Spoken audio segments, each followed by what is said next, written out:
While on the campaign trail, Trump promised to get rid of the U.S. Department of Education. He pointed it as an example of federal overreach into the lives of American families.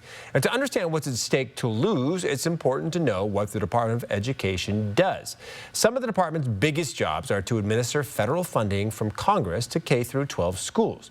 Two of the biggest funding programs for these grades are the Title I program, which is meant to help educate kids from low-income families, and the IDEA program, which gives schools money to help kids with disabilities.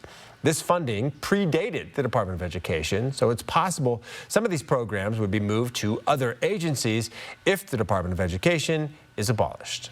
And political experts say getting rid of the Department of Education is no easy task, but it can be done through Congress, and it won't be as difficult with Republicans controlling both the House and the Senate.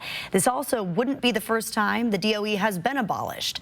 The current version of the DOE was established as a cabinet-level position in 1979 by President Jimmy Carter.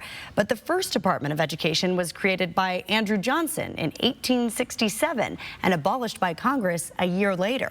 President-elect Trump says the big reason he wants to close the department is to put education back in the hands of the states, saying, "We want them to run the education of our children because they'll do a much better job of it." The Trump administration could also decide the fate of President Biden's new federal student loan repayment program, also known as SAVE. That's the program that lowered monthly payments for more than 8 million borrowers and gave them a quicker route to forgiveness. But the program has faced legal challenges and is currently in the hands of the Supreme Court.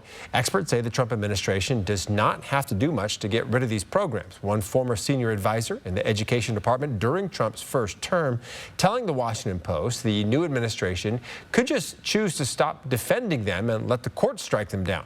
But even if the Supreme Court deems the policies to be legal before Trump takes office, Trump could still rescind the policy once he's back in the Oval Office.